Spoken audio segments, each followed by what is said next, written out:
just for context, I've been following 3D printing for maybe like the last 2 years. 3D printing, you kind of know what it is, but in your mind, Ethan, tell me like what is the value that you see out of 3D printing for those who don't really know too much about it, or and I feel like most of the people listening know all about 3D printing, but what's like the value you see in 3D printing? I don't want something that I just sit on my shelf. To me, that's a waste. I have always seen Bamboo Lab, which to me, based on that, and I think there's another one, something Forge, like Focus Forge or something like that. Then there's Creality, and then there's Prusa. Those are the ones that I've heard of. We're going to be talking about 3D printing because Ben has recently just got Oh, into yeah. the craze. Oh, yeah. I'm relatively new to the scene as well, so we figured we'd go over some of Ben's questions as well as some common questions.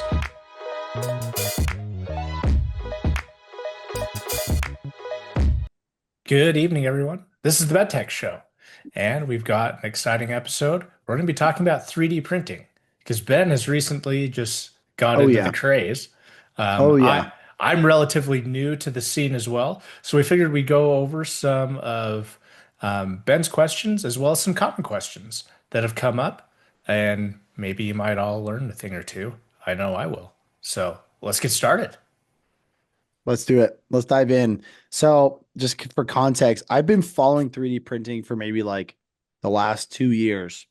And I saw like I don't know if you've seen it. I think it's called Toy Box. Is that what it's called? It's like kids 3D printing Oh Toy yeah. Box. It's like a really small kids 3D printer. I think that's what it's called. I'm just looking it up right now. Anyway, I saw like a kid 3D printer. Yeah, Toy Box 3D printer.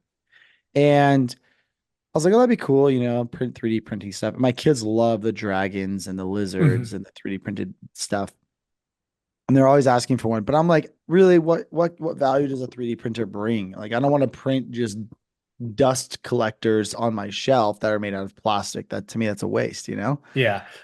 But the more like I've dove into it, the more I'm like, oh, you can actually print some really cool stuff like plant holders and like makeup organizers or battery trays or whatever it might be. But then you dive into it more and you're like, oh wow, there's like multicolor and there's all these other things and there's like how do you deal with, flush out, like they call it the 3D printing poop. So let's just kind of dive into like some of the questions I have.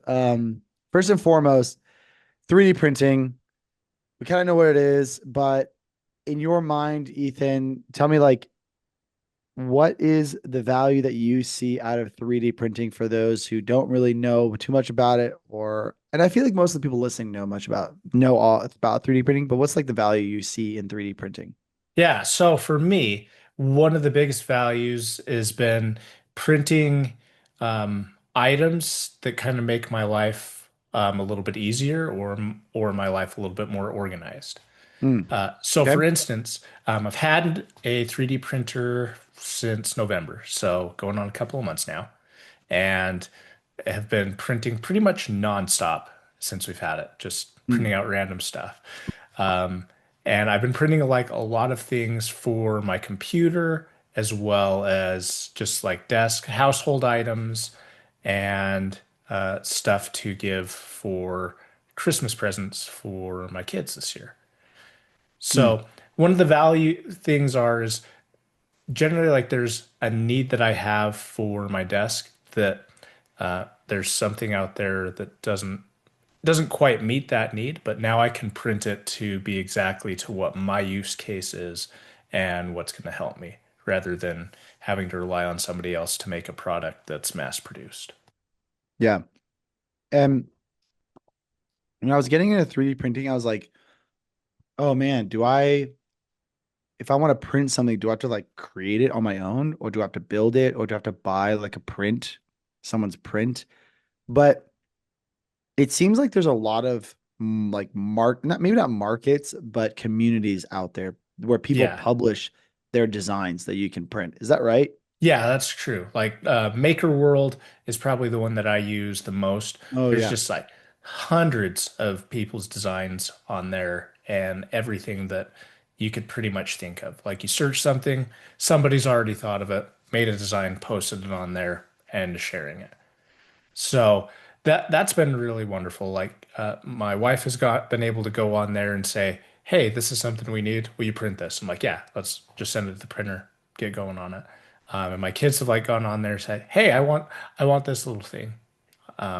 For instance, we made a Connect Four game that auto sorts Mm. the pieces when you lift it up, and I'm like, that's like the most annoying thing of playing Connect Four is having to sort it once you're done with the game. But Yeah. now that Yeah. auto sorts, like this is a pretty fun game. We play it all the time now. That's cool. Yeah. See, for me, I'm like, I only want to print stuff where it's either valuable from like productivity standpoint or useful around the house, or it provides a lot of fun and interaction. I don't want something that I just sit on my shelf. To me, that's a waste. Hmm. Um, man, the more you talk about it, the more like my questions are kind of going in my head. So okay, let's talk about printers and different types of 3D printers. Okay. I don't know a ton about different types of 3D printers. I have always seen Bamboo Lab, which to me, based on that, and I think there's another one, something Forge, like Focus Forge or something like that. Then there's Creality, Hmm. and then there's Prusa. Those are the ones that I've heard of. But I've always seen people talk about Bamboo Lab as kind of like the easiest one for entry levels because it's kind of like plug and play. Not immediately plug and play, but it's plug and there's a few things to learn, but it's like you can get up to speed with you can start printing things pretty quickly. Have Yeah. you looked into like other printers and what other things are? I bought a Bamboo Lab P1S, which isn't their basic or entry level. I think it's like one step above that. Um, because I thought like I can grow into it, right? Yeah. What are your thoughts on like different printers and stuff like that? Do you know much about them? So that's the one that I got as well. I did some Okay. like I looked at some reviews of a lot of different printers on YouTube before choosing the one. The Bamboo Lab was kind of the most common one that a lot of people said that was very the most user friendly.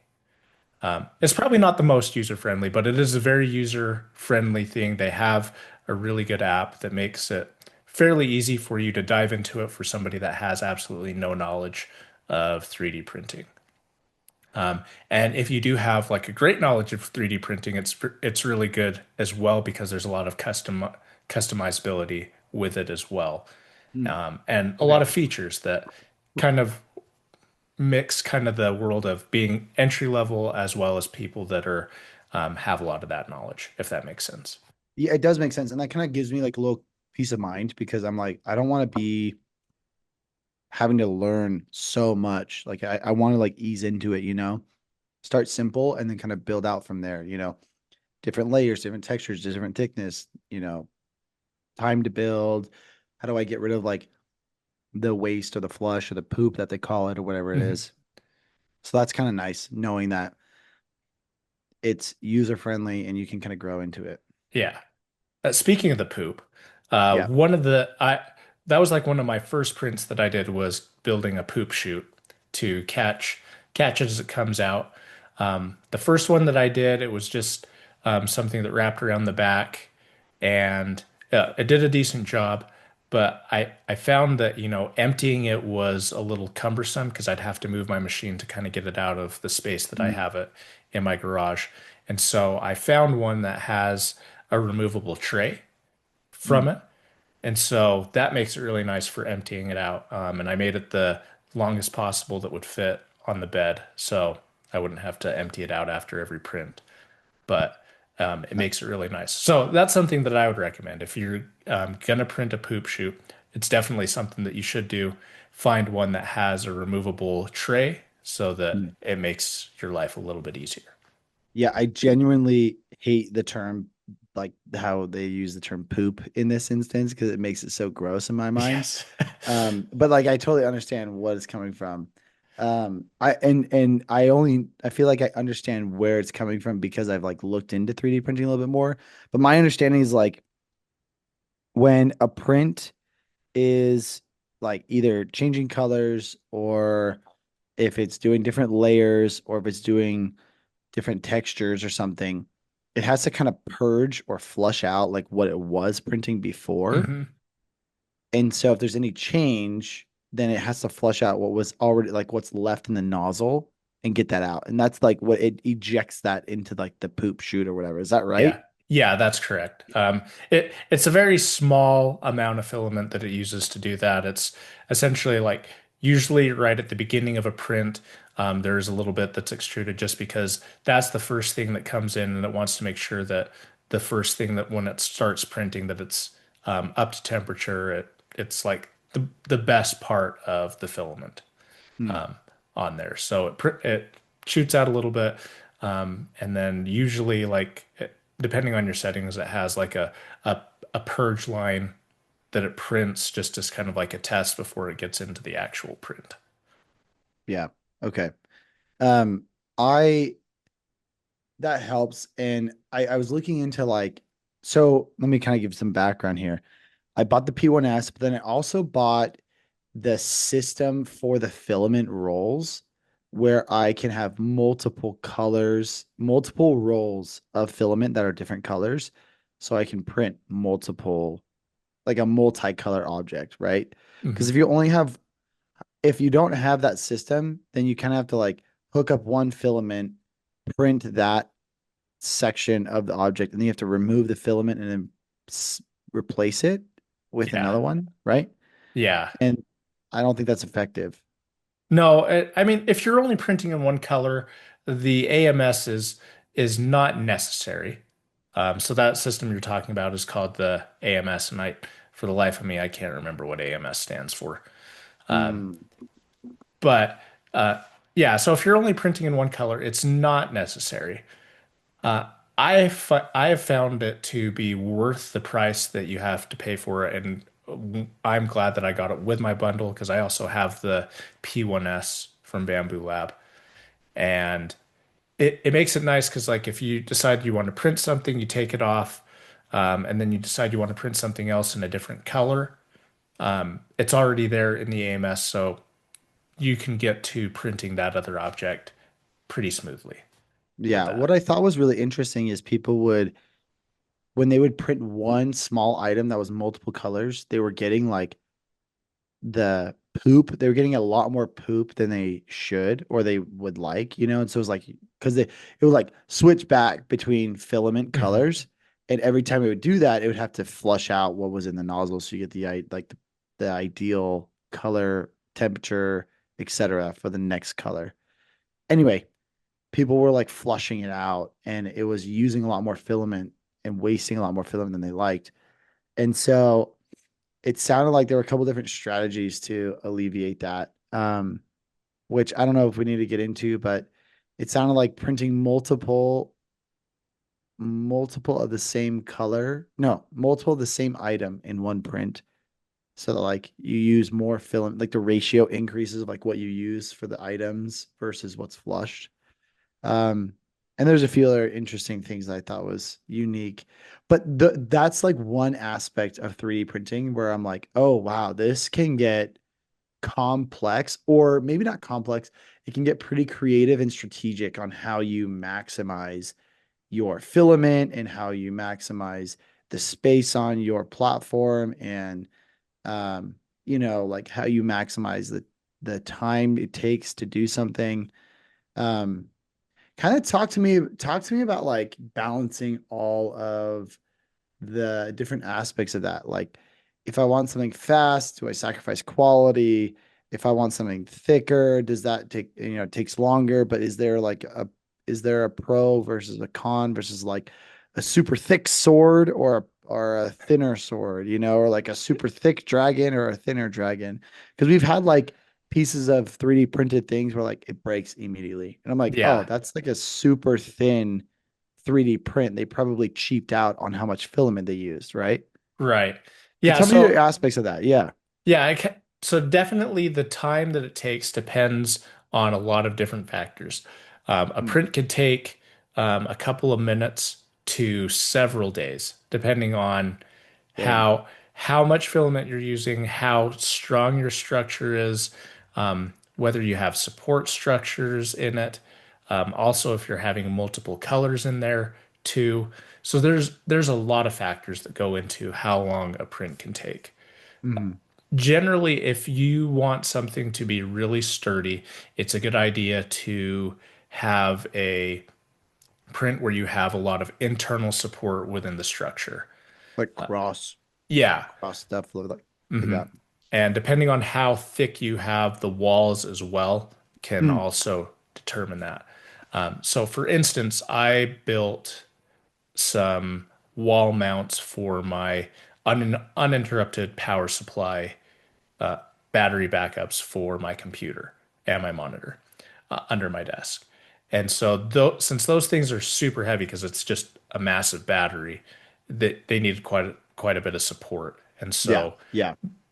I had to print two supports for each UPS that I have, and I think one of those supports took about 12 hours to print. Dang. So it took a very long time to print because they were thick and strong enough to be able to hold that and also have a lag bolt go through them into a stud. Yeah. Yeah. So you got to make sure they're durable, right? Yeah. But there's also been like some things that I've printed that I don't need that type of sturdiness. And so I'm like, Yeah. okay, I can have thinner walls, I can have less support, or I can go with no support at all. And Hmm. it generally works out all right. Um, Kind of going off of that, um, you mentioned a 12-hour print. How does like the 3D printing world measure like big prints? Do they measure it based off of like grams of filament or they measure it based off of time? Like when someone says, I used this or I took this much time, and you're like, whoa, that's a big print. Is it based off of the filament or is it based off of the time or is it both? Like, It can be both. okay. So, I mean, you could have a really long print that doesn't use very much filament at all. It Yeah. depends on how fast you have it and some of your specifications. Or it could take a long time just because you are using a lot of filament in it. What is like in your mind, like what's like the kind of the trigger for something to be like, oh wow, that's a bigger print? Like couple hundred grams of filament. Yeah, anything, I think the most that I've used on a single print was 800 grams of filament, which is 80% of a spool Okay. that you usually get. Because usually spools are 1 kilogram or 1,000 grams. And so, with that, having a print that prints out 800 grams of that is quite a bit of filament Yeah, for that it. that And it sounds takes a lot of time. okay. I assume it would take a lot of time if it's a lot of grams. Like there is like some relation there, you know. hmm Um, that makes sense to me. And I bought extra like rolls of filament off of Amazon, and they're like ranging from like 11 to $15 depending on the filament. I feel like that's like probably the cheapest I'll find. You know, if maybe if you find like bundle deals, you can get them for cheaper, like under $10. But I feel like that's kind of the average price. Maybe the Yeah. specialized ones are more expensive. What are your thoughts? Yeah, that's kind of the average price for generally your cheaper stuff. That's usually the stuff that I get. I haven't gone for the ultra high-end stuff. I've usually gone with PLA. That's all I've really printed in. I haven't done any PETG or TPU or Mm, carbon fiber. I hear carbon fiber filament is really nice, but it takes a mhm. long time because it's really durable. But anyway, yeah, that's what I have generally used for my prints. And I've also, to kind of save some type of costs, I have bought filament that has those cardboard spools on Mm. them. And generally it's not a good idea to put those cardboard spools in your AMS because there's a lot of torque that's applied on those reels and so it can kind of chew up the cardboard as it's feeding through. And so Mhm. there's a couple of options. I printed like a plastic or a 3D printable case that goes around that to make it be like a plastic reel. But Oh, nice. I also printed a reel respooler so that I can transfer it to a plastic spool instead. Mm. And that's usually what I do for my reels. Like when I get one, I'll respool it onto a plastic spool, and then it'll it'll be ready for when I put in the AMS. Yeah, I've seen people talk about like putting stuff on their original plastic spools, and at least for Bamboo Labs, there's like very specific instructions on how to do that so you don't screw it up. Hmm. Um, I I have like a ton more questions, but I want to make sure we're focused on like what might be good for beginners. Because No, that's go me. ahead, I just am a ask your beginner. questions. But Um, One thing I was going to ask about is I was reading up on Reddit that like humidity plays an impact on the filament and how good and quality the print is. And if like the filament gets like wet or has moisture, mhm. then it gets like stringy and then it Yeah, like fails prints because the plastic doesn't detach from the nozzle, and as a result it like just stays connected and then it screws up the entire print. And so I've seen people put like the humidity packs that have like the little balls in them inside their AMS systems so that keeps their filament dry. Do yeah. you like we're both in Utah, which is like a pretty dry state. Do you feel like that's needed for you or for us? Yeah, so I've done that as well. Mhm. I had like in the AMS that has like some back cavities that you can put in those humidity pellets. Yeah. But I also printed some things to get into the other crevices as well. So basically, my full AMS is just full of these pellets just to make sure that everything is dry. So I make sure that it's as dry as possible in my AMS, and as well, extra filament that I do have, I put in kind of like those cereal containers, and I have some pellets in there as well. So each extra spool that I have has its own container Got it.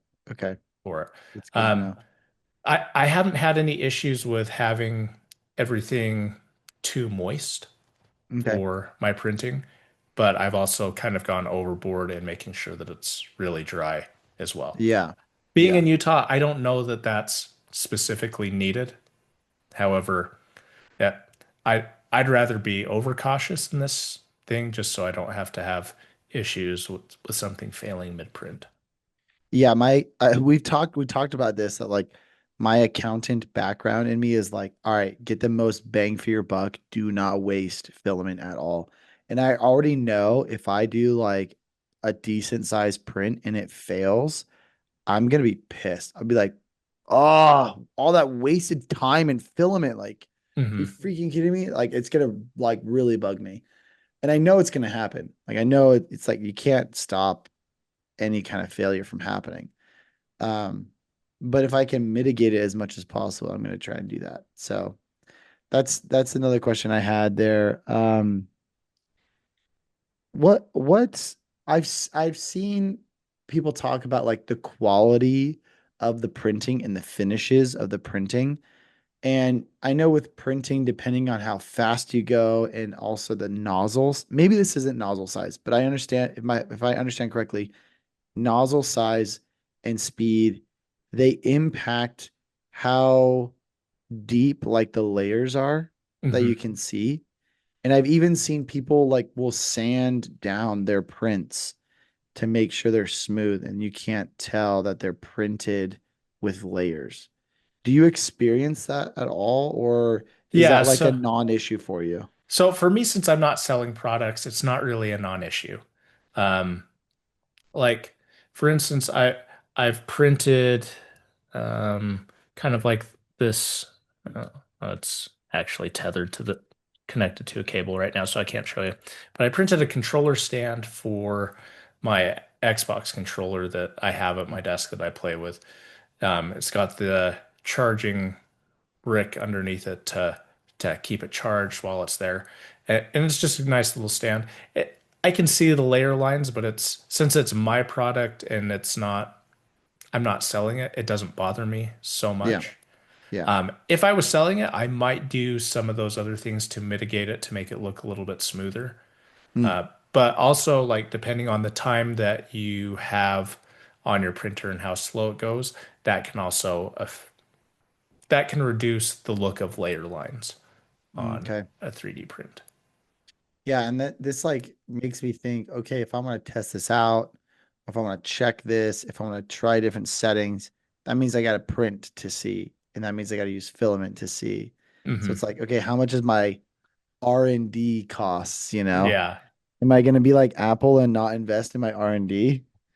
Or am I gonna be like Elon and spend a ton on my R&D, you know? Yeah. Um, I don't know. It's something I'm considering. The other thing, like right now, I think the big material I'm going to be using is PLA. I think that's like the most common one from my Hmm. understanding. Because from my understanding, it's one of the most user-friendly plastics. It's made from natural, I think it's like natural chemicals, and it's not like super bad for the environment. And it's also just like the most flexible, like from my understanding. And Um, I think majority of people use PLA, but then there's a lot of other specialized, maybe not specialized, but there's a lot of other materials you can use. Also PLA, from what I hear, doesn't really have kind of a smell, which is something I want to get into, actually. It's another topic I want to talk about. But first, let's talk about the different materials. Tell me about it. I don't know if you've printed with other materials, if you know about other materials, but like I know ABS is a material I think that people print with, but I only know of ABS for this is really nerdy of me for stormtrooper armor in Star Wars. Like I wanted to build my own armor set and like join the 501st. Yeah. Like for those listening, it's like a Star Wars group. You have to have like legit official pre-approved, not pre-approved, but approved armor before you can join this group of people who do good things, in their community. And most people who make their own stormtrooper armor or like stormtrooper outfits, they use ABS plastic. Um, but I also know that there you said uh PETG, is that right? Yeah. And then I think there's another one, There's TPU, I think. TPU, yeah. Carbon fiber, that blows me away. That's Yeah. crazy. Um, and yeah, so from what I understand, PLA seems to be like the easiest and most Mm, versatile type. yeah. Yeah. Um, PETG is a little bit tougher. So with that, it's probably going to take a little bit longer to print, but it's more durable. So if that's something that you're wanting to look for in printing in your object and you want it to be more durable, PETG is probably the way to go. I know, for instance, like people that do hardline water cooling for their computers, that material for the tubes is made out of PETG. Mm. Side note, don't ever 3D print something for water cooling because you've got layers and so it's not like Ah, completely sealed. oh wow. So, but I know like PETG, that's usually what's used for water cooling. ABS is very heat resistant for objects. So if that's something that your object needs to be resist a lot of heat, ABS is probably a good material, but it is pretty tricky because since it is heat resistant, it's hard to kind of like melt it to mold it to what you need. Hmm. And TPU, from my understanding, is really flexible. So like if you wanted to make water shoes, you could make your own Crocs with TPU. Yeah, dude, I saw a guy make shoes for his kids, and that I was like really stoked about. I was like, there's no freaking way I can make shoes for my kids. And in the summertime, when I just need like open air, breathable shoes for the kids to just wear to like the pool or whatever, dude, that Yeah. sounds amazing to me. Hmm. So So I yeah, think you can I make got your to own get into that. samples. Yeah, I think I got to get into TPU. So But yeah, anyway, I haven't printed with anything other than PLA. I haven't ventured out into anything yet because mostly everything that I've printed has just I've just only needed PLA. gotcha. Okay, cool. Um, I mentioned something when I was talking about like the different materials. I'm trying to remember now. I can't remember exactly where what I was going with that. There was another thing that I mentioned that I wanted to talk about. I'll get back to it. Um, did I tell you how I got my 3D printer? No. So I initially, people might laugh at this, but I initially wanted to get the 3D printer. Like I've been looking at 3D printing for a couple years now. Haven't really dove into it. Didn't pull the trigger. My kids have been asking for one for a long time. Last year they really wanted one, and then they wanted one this year for Christmas. And I was like kind of against it. I was like, nah, nah, nah, nah, nah, nah. And then maybe a week before Christmas, I kid you not, I think it was less than a week. I'm pretty sure it was like Friday before Christmas. I Yeah, could you even check. texted me. Yeah, I think I reached out to you and I was like, dude, tell me about 3D printing. Like, should I get it? Should I not get it? Um, I was like, okay, freak, I gotta get one. And I gotta get it before Christmas because I want it to be like a family Christmas present. And I was looking everywhere, like on all the websites and everything, and no one could get it to me in time. And so then I'm Oh, on TikTok Shop, dude. And TikTok Shop said it would get it to me before Christmas. So I ordered it off TikTok Shop, the P1S, Bamboo Lab P1S mhm. and the AMS, and it was on sale. It was like 50% off. Oh, And I got it nice. within 2 days of ordering it, dude. No It was way. crazy. Yeah, it was crazy. I think I think I ordered it on Saturday, and I think I got it. I either ordered it Friday or Saturday, and I think I got it on Monday. I could not believe it. Like That's I awesome. didn't think it was gonna be that soon. It showed up on my doorstep, and I was like, "Freak! I can't have this be on my doorstep. My kids are here. They're home, you know." And so I was like, kind of scrambling, hoping the kids didn't see like the label of the box or anything. Yeah. Um, yeah, dude, it was crazy fast how it came. So if anyone's looking for one in, fast time, just go to TikTok TikTok Shop. shop. The shipping there was pretty good. I'm trying to see right now what my order was like. If I can pull it up. Orders delivered. Delivered on December 20th. Let's see. I don't think it tells me when I ordered it. That's pretty awesome with how fast See that came. more. Dude, it was wild. Oh, okay. So it was 9 days before Christmas, December 16th. I got it the 16th. I ordered it the 16th, which is Tuesday, and I got it the 20th, which was Saturday. So I was off a little bit on days, but still, one, That's two, still three, pretty quick. 4 days. 4 days. That's awesome. It was fast. It was Yeah, way fast.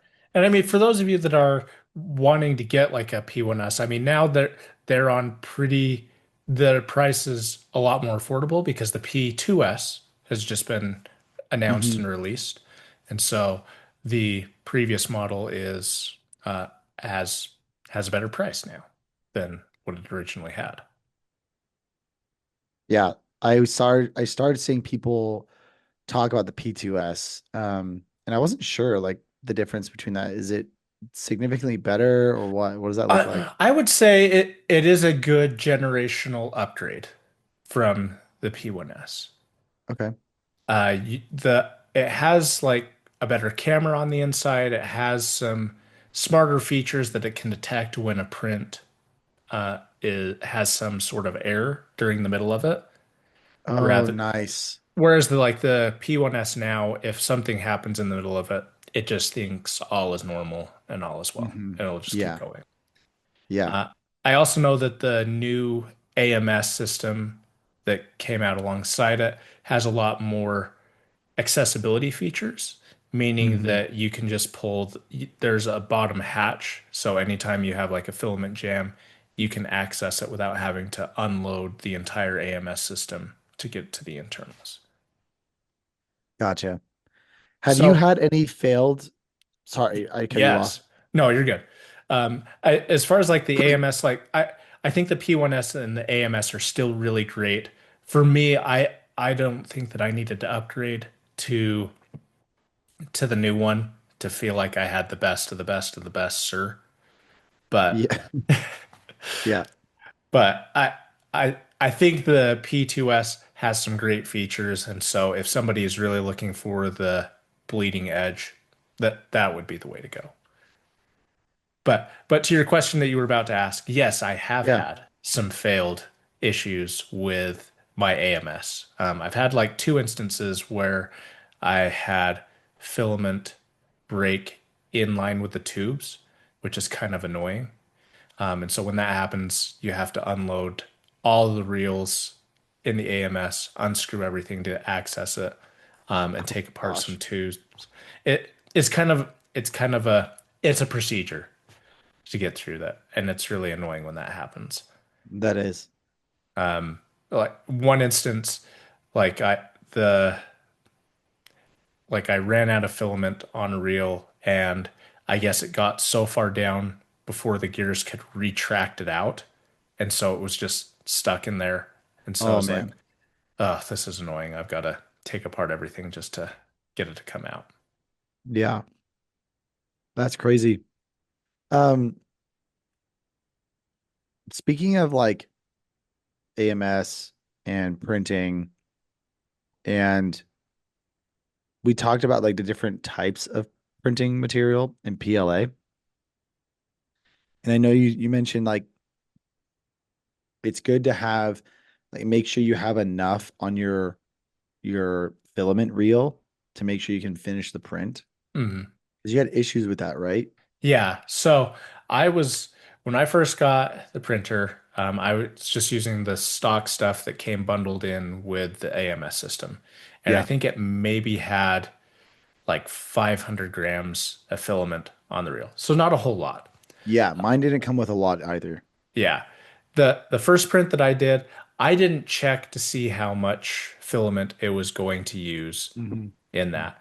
And about midway through, I ran out of filament. And so and the way they have it set up, like you have to put filament in that exact spot, it has to be the same color. And so I didn't have any extra on hand at the time. It's the middle of the week. I looked at Amazon. Yeah, it'd come the next day, but that's like a whole 24 hours before I get something. Meanwhile, I still have this print that's midway through. And I live in the middle of nowhere, apparently, when it comes to 3D printing, and Yeah. nobody sells filament in northern Utah. And Mm. so, trying to get some to fulfill that need was very cumbersome and took the entire day. By the time that I did get it in to that, the print had already kind of cooled down, and so the new layer didn't really adhere well when it started printing. And it was a failed print, Yeah, that's essentially. frustrating. That sucks. That sucks big time. Um, you and I kind of chatted about like where I want to put my 3D printer. And I kind of shared with you, I want to have it in my office because it'll be easy for me, I think, just to be on my computer that I'm on right now and then have my 3D printer like over here Hmm. to my right. And there's a little location next to my door where I could have like a really good bench setup essentially for my 3D printer. I worry about two things, and one of them I was worried about before talking to you, and another one you kind of gave me some insight on. You and our buddy Lance gave insight on. And that's the first one that I already knew about was like the smell slash microplastics in the air because you are melting plastic, right? Hmm. But then the other one that I didn't think about was noise. And you and Lance brought that up. You were both like, yeah, noise actually is kind of surprising. It's pretty loud. And so with that, I'm like, do I put it in my garage? But I don't know if I want to put it in my garage. I kind of want to have like a sick setup in my office, but is my personal pride and ego worth the sacrifice of peace and quiet and also like my own lungs and health with microplastics in the air? You know what I mean? But I see Yeah. people online, like social media, they're all like every time I see them printing on a Bamboo Lab P1S, it's like, oh yeah, this is in my living room, or like this is in my office, or this is in like my room. I don't know. Like it's a normal room. What are your thoughts? Yeah, so when I first got mine, I put it in my office because I have some extra space on my desk Hmm. for Hmm. that. I thought I was like, yeah, this is a good place. It does take up quite a bit of room, but I was like, okay, yeah, we'll try it in the office. It's really cool having it in there because you can see exactly as things are being printed, Yeah. and you can kind of get lost in how it works. Like I would spend way too much time just watching prints as they were going, just eating up so much time. Anyway, besides that point, it looked really cool. The smell, it was there, but it wasn't the most noxious thing that I've ever had. Okay. I I wouldn't recommend it. I wouldn't Yeah. say you should go sniffing 3D printers for as a hobby, but it's not the best thing. The noise, it's not terrible, but it is fairly loud. Mm. I mean, the P1S, it's a pretty quiet printer in the grand scheme of things. However, when you're on like a conference call or working, it does get a little bit distracting having that go on in the middle of those meetings. So with that, I as much as I liked having seeing it in my office, it wasn't worth the the noise, the smell, taking up space in my office to have that in my office. So I Okay. moved it into my garage. I have a pretty nice workbench in the back of our garage that's kind of like sectioned off in its own room from our garage, and so it worked out pretty nice to have it back there. Okay. Gotcha. The other thing I would like going off of that was I always imagined I would just print things overnight because I assumed that they would take multiple hours to print. Do you just like shoot off prints throughout the day during the day that take, half hour to an hour that are like pretty easy prints? Or would Yeah, you say so most of them take a longer time? it depends on what you're printing. Of Usually, course, yeah. like if I've got a batch of things that I want to print, I will usually save the ones that take the longest for the night Okay. because that way I don't have to like babysit it. I don't have to pull something off by the time that I wake up. Then it's usually done, and then I'll pull it off and start the next one. Yeah. But during the day, if it's short things, then yeah, I'll print those during the day because I'm here at the house and I can kind of manage it, if that makes sense. It does make sense. I already know like my kids are gonna want to just be printing stuff left and right. Like, Dad, let's print this, Dad, let's print that. I downloaded a couple different of the community apps where you can see people's prints and like we were going through a couple of them, searching for different things, and they are just getting so hyped on what you can print. And honestly, it is really intriguing. I'm excited to dive deeper into it. I know it's going to be a deep, deep rabbit hole. I know we mentioned that yesterday. Like this is a huge rabbit hole that I could just keep going down. And so I got to figure out, where do I put my limits? How much time, money, and other efforts do I put into this? Because it feels like it's a pretty cool hobby. Yeah, Um, so, but this yeah, is good. This is so helpful. I have so many more questions that we can talk about in another session. But I felt like this was a good session for me. And if there's anyone listening that has other questions, feel free to drop them down below. Either we can help answer, or maybe other people that have community or in our other people that have 3D printers in our community that listen. So, yeah, um, this is a really cool topic, and I'm excited to get into this hobby. yeah. Uh, Basic thing is know your limits, Master Wayne. Eh, And with that, there is no limit to how many likes you can give us. So give us a thumbs up if you liked it. And let us know if you did like this type of episode. We can definitely do more. I know I had a lot of fun doing it. So let us know what you think. We'll keep them coming if you like them. If you didn't, that other button seems to work all right. Make sure you send this to somebody you dislike. They could use this in their life. As always, ring-a-ling that ding-a-ling button so you never miss out on any content as it's posted on the channel. Until next time, stay classy and have a great evening. Peace.